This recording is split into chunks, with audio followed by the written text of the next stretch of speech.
Decision made. This year is back to basics.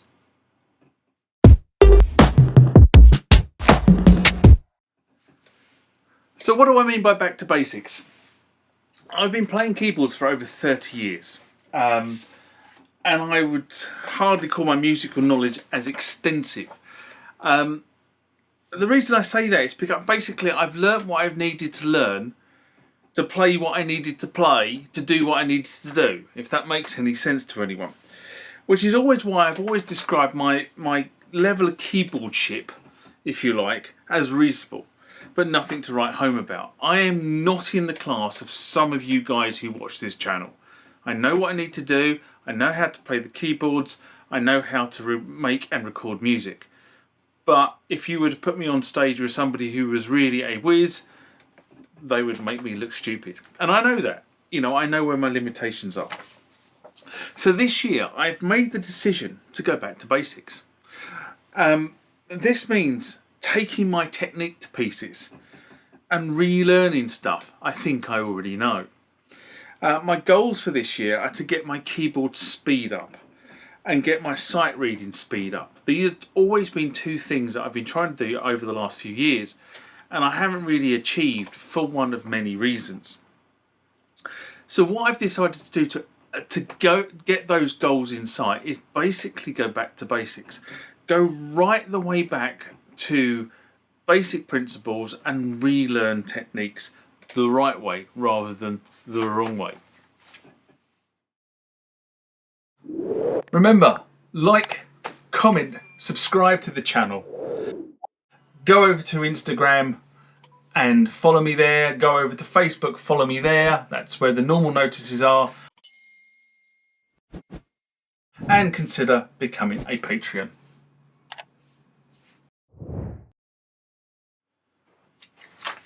Let me tell you a story. And I may have told this on the channel before. I'm not sure if I have or not. But when I was growing up, I really didn't get the opportunity to do music lessons. When I was at school, the opportunity just wasn't there. Not for playing the keyboard.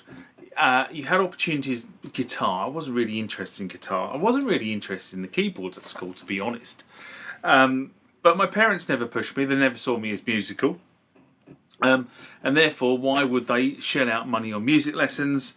And the school that I was at would only effectively give music tuition to those that came in and push for it. So if your parents didn't push for it, didn't push for you to learn an instrument, or you weren't naturally talented, guess what? You didn't learn it. And that was kind of what school was like in the 70s and 80s. The most my school did was teach me to play the recorder. And I've always specified, or I've always said, that the recorder is the worst instrument that man has ever made. It is a horrible instrument to both learn and listen to. Can you imagine a room full of 27-year-olds playing these things badly? It still gives me nightmares now. And playing the recorder and that sort of stuff, it just never appealed to me. The other thing, and the problem with recorders, and I had this a few years ago when I was looking for a recorder for a reason.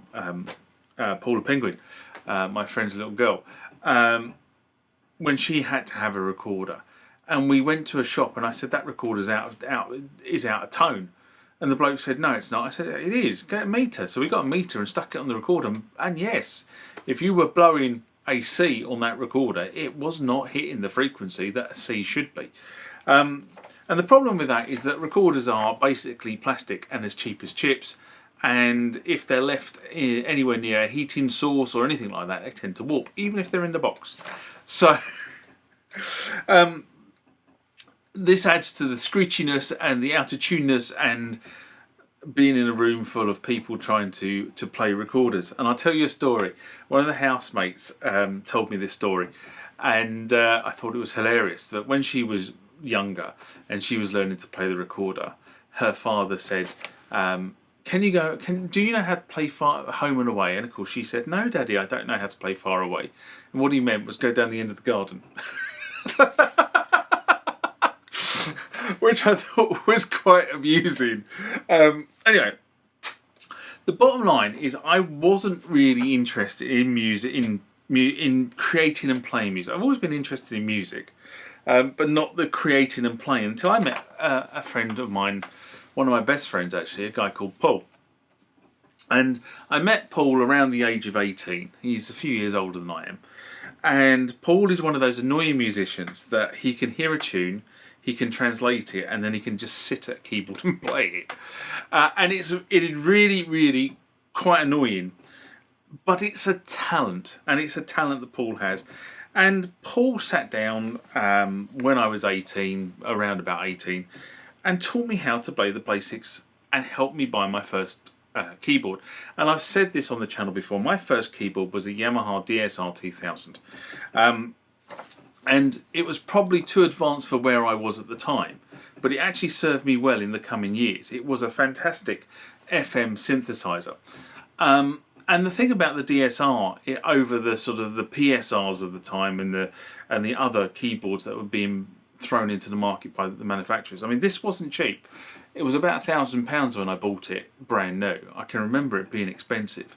Whereas you could pick up a keyboard, a really cheap sort of, with the Yamaha 80, is it the 802 chip, with the Yamaha 802 chip in it, for £300 or £400. But this was an expensive. This was about £1,000. A proper 70. I'm trying to think how big it was now. Is it 61? 61? Yeah, 61 note keyboard. But Paul helped me buy that. We went to the music shop and he looked at what it was I wanted to do with the keyboard and went through the machines, and we settled on this particular keyboard. And that was my first keyboard. So my interest came from that friendship and his ability to sit down and play. Now, as many of you know, my interest in music is not just about playing the instruments. I love playing my keyboards, so don't get me wrong on that. But my interest in music is also around the technology. And that's kind of the basis of what this channel was all about when I started it, was the technology involved in producing electronic music. I'm a keyboard player, I play keyboards, they're electronic, they can do so much more than most people really give keyboards the credit for. That's the word I'm looking for. So I'm always interested in how the keyboard is set up, how the keyboard functions, how you get sounds into the keyboard, how the sounds are constructed. That's what really sort of floats my boat, and then being able to play those sounds out through that keyboard. That's what got me into keyboards, and that's one of the friendships I've had with Paul all over these years, because he's like me. He's interested in not only playing the keyboards, but actually understanding how the keyboard works, how it does what it's doing. And that also extends to, music computers like CX5M, drum machines like the Behringer RD9, which you're going to see on the channel shortly. All these things, how they produce the sound. It's not about sound production, it's about how you make these instruments do what you want them to do. But that's always been my interest. I wrote in my notes keyboard lessons for this next bit. And I suppose it's quite important to set yourself up right. And I didn't set myself up right. I can tell you that now. Because when I bought the keyboard, I'm sitting there looking at these 61 keys on my DSR 2000, thinking, right, what do I do next? How do I make this thing sound like Jean-Michel Jarre? Reality was I was never going to make it sound like Jean-Michel Jarre, but it was a very competent keyboard and I could do a lot with it, and I did a lot with it. That was one of the keyboards that I used to gig with. As my financial position improved over the years, I acquired more keyboards. But this keyboard was stable. It was so easy to use, and it had some quite nice basic sounds. It had a really nice organ, it had a really nice piano on it. It wasn't weighted, that was a problem, but for most keyboard players can't play a hammered action keyboard anyway. And before you scream at the video at this point, most of the people I know who play synthesizers don't play hammer-weighted keyboards. And most of the people who are piano players play hammer-weighted keyboards. Now, I do play a combination of hammer-weighted keyboards and non-hammer-weighted keyboards, but that's my preference. If I'm sitting down at my Cronus or at my Oasis or at my T1, they're all hammer-weighted action. If I want to whiz up and down a keyboard really quickly, then I might get one of my other synthesizers out, because there is no weighted action there and you can do things in different ways. So, anyway, setting myself up the right way. So this was 1989, remember? Okay, so shows you how old I am, when I first got my first keyboard. And we didn't have YouTube as a resource. We didn't have online courses. We didn't have, the stuff, the internet wasn't there. People weren't trying to sell you stuff across the internet. If you wanted to learn how to play the piano or how to play the keyboard, you found an instructor. And remember, at this point, I was just a lowly student. I didn't have very much money. Yes, my parents were what we called in England middle class, but they didn't have money to just go and throw around. So one-to-one tuition for me wasn't really an option. I couldn't afford to go to somebody every single week and pay them whatever the going rate was back in 1989, I don't know. So the option I went for was I went for group tuition. Now, if you've never had group tuition, I'll explain what it basically means. You sit in a room, you have lots of keyboards, and you have an instructor, and the instructor tells you or instructs you how to play particular pieces of music, and progressively those pieces of music tend to get harder, but you progress in that sort of scenario at the slowest pace of the group. So if you have a load of people in the group who don't get something, you guess what? You carry on doing it until everybody gets it, because there's no unless they leave the group, there's no leeway for the group to move on if some people don't actually understand what is being taught to them. So this group instruction I did for about a year. And I quite enjoyed it. It was I made some friends there. I'm still in touch with a couple of the guys that I actually met through that route. In fact, I mean, this kind of tells you how long ago it was. That one of the guys I met and was playing keyboards with at that point in time is retired.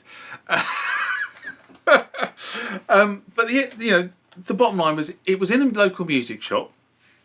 The local music shop basically had a room at the back of the music shop, which was all soundproofed. It had all the keyboards set up in this room, and it had a whiteboard, and the instructor could go through things on the whiteboard, and he'd project things on the whiteboard, and you all played your keyboards, and you could play privately, you could have headphones plugged in, or you played all together. And sometimes it was awful, and sometimes it wasn't too bad. But that lasted about a year, and the reason why it stopped was because the music shop, and this is the sort of start of the trend, but the music shop where this teaching setup was in closed down.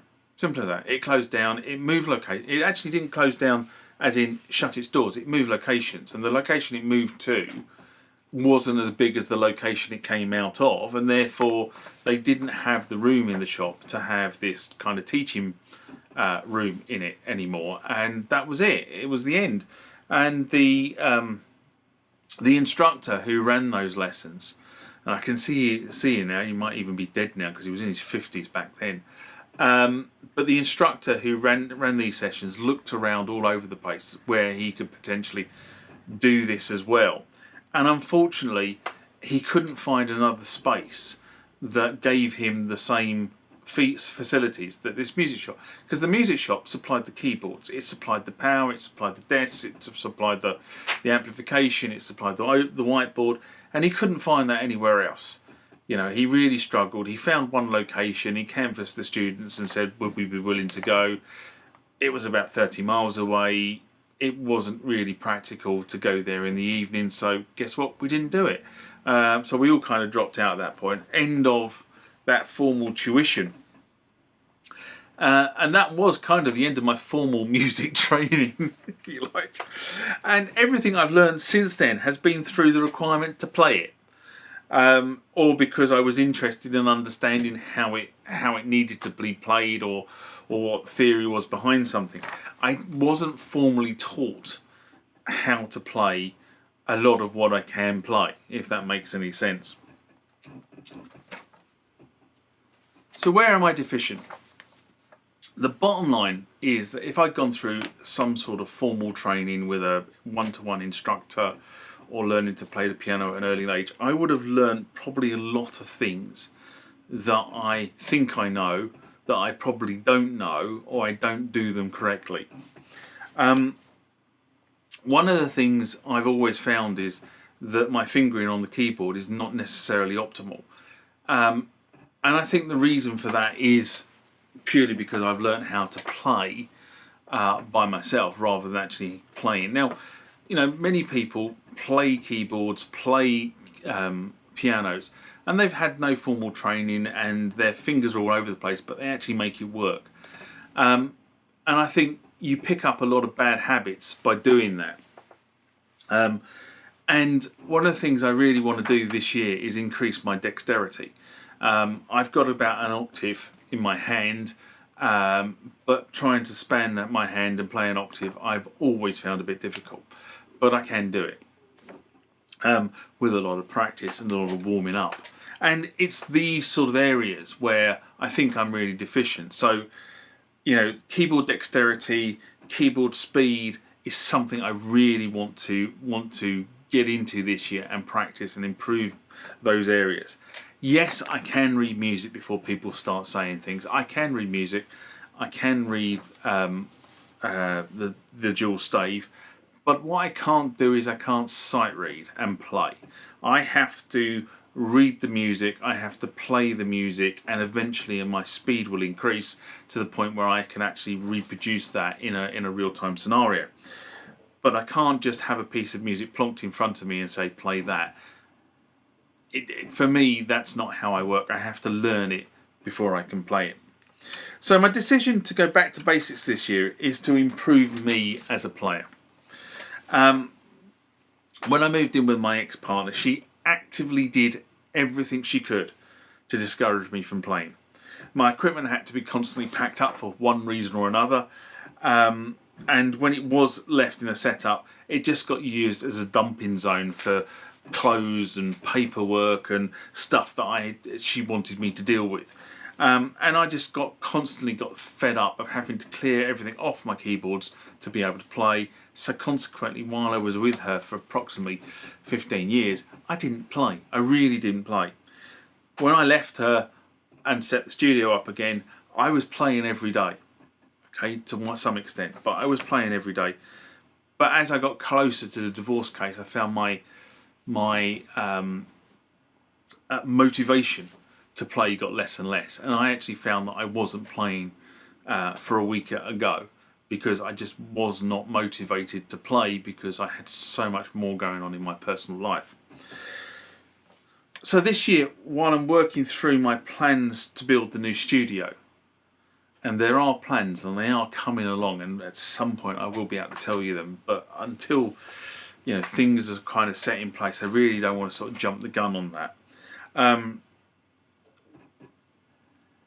I want to go back to basics and learn some of the skills that I potentially bypassed on my way to where I am now.